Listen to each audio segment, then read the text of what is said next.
Alright, Season 25, Honor of Kings comes with a complete rework on the mage hero Yi Xing, the Go Master. At first glance, his reworked hero kit looks complicated, so everyone thinks he is too hard to play. But the more you look into it, the more you see that the rework covers a lot of his old weaknesses. And I believe he has a high potential to be a tier 0 hero. So let's look into this a bit deeper and break down Yi Xing's skills. Hello everyone, my name is Hal and welcome to How to Win in Honor of Kings. In this video, we are looking into Yi Xing's Season 25 rework skills descriptions, tips, and combos. Also understanding his new escape mechanisms that could come hidden to some people. So let's get right into it. Yi Xing now has 3 passives, 2 that are good for escapes, and the last one increases spell attack over time. Passive 1, his famous invincible knife, where just before you die, receiving a fatal attack, Yi Xing will be immune to all damage and increases his movement speed. Passive 2, an active becomes available, essentially a new skill where you get a huge burst of movement speed and your basic attack strengthens. This becomes active after the number of chess pieces that have been placed on the map over time has reached the numbers 50, 110, 181 chess pieces. Passive 3, every time your skill hits an enemy hero, you can stack a mark, and after 4 marks, chess pieces generate at the enemy's feet. You also accumulate 1 point of spell attack. Alright, just breaking down the passives a little bit. Fatal Attack passive is useful for when you know a fight is close, but utilizing this will give you a chance of getting the kill and surviving after. The movement speed is great, it's my favorite. You can use it either to chase or to escape. Remember, after using this active also strengthens your basic attack. Just remember to weave in your basic attacks with your skill 1. So 1A, 1A. To recap on the passives, these are great movement speed and survivability additions to Yi Xing's kit. You can play aggressive when these passives are available, but be more careful and cautious when they are on cooldown.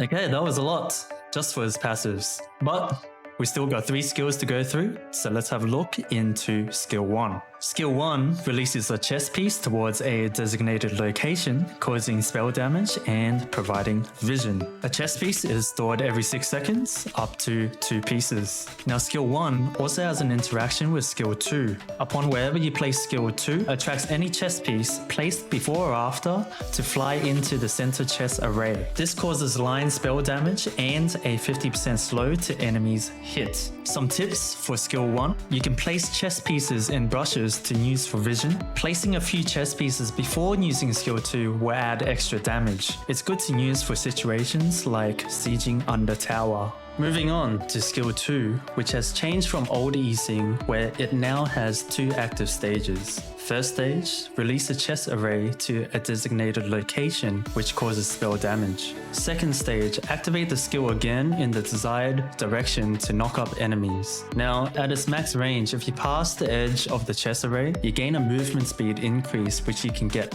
once. If we're gonna break down skill 2, think of skill 2 as your lead-in skill, which starts off most of your damage and control, as it activates your skill 1 and basic attack passives. I recommend activating the first and second stages in quick succession on the enemies. Also quite useful is fighting around the max range of the chess array to get the movement speed just in case you need to kite or hard escape. And finally, Yi Xing's ultimate, skill 3. Generate a custom-sized chessboard. After 1.5 seconds, the chessboard fully forms. Yi Xing increases his move speed and enemy heroes would be knocked up for half a second and are trapped in the chessboard. The chessboard also exposes the field of vision. Smaller the area of the chessboard that you create, the shorter the cooldown will be. Now, compared to old Yi Xing, formation of the board is faster than before. There is also 2 main advantages for creating a smaller board. First is the cooldown is shorter. Naturally, the new ult cooldown is quite long. Second, smaller the chessboard area, the more efficient you are at trapping enemy heroes. Be careful of making it too big. Another good tip is once the chessboard is fully formed, it actually provides vision for the whole area of the board. Very useful to use it in brushes.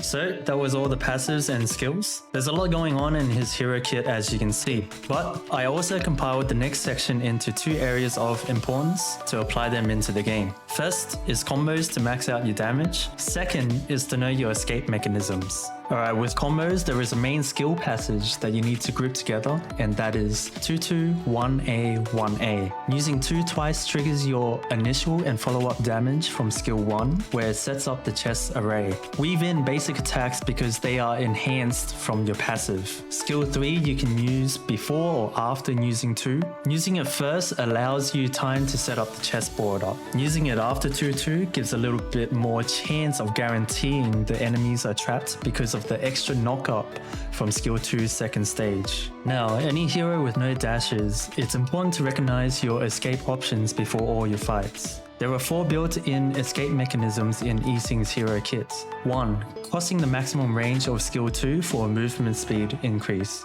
It's a good idea to position yourself close to this in case an enemy jumps on you. 2. Your passive's active skill for the high burst of move speed. 3. Every 2 minutes is your fatal attack passive, and you also gain move speed at the same time. 4. The last one is when your chessboard forms from skill 3, you also gain move speed. The main things you want to get used to with Yixing is your main damage comes from using 2-2, 1A, 1A. Use your ult before or after 2-2, then follow up with 1A, 1A. And the final yet most important piece to Yixing, like any hero with no dash, your escape options is the key to mastering the hero. In summary, Yixing's difficulty is definitely higher after the rework, but the sooner you can get familiar with him, the sooner you can play him versus a lot of people that might never understand how properly to handle him, which is the case for a lot of complex heroes, because as it stands, Yixing is a hero where the more you play him at the upper limits, the more he dominates. Thanks for watching, and I'll see you in the next video. Whoa.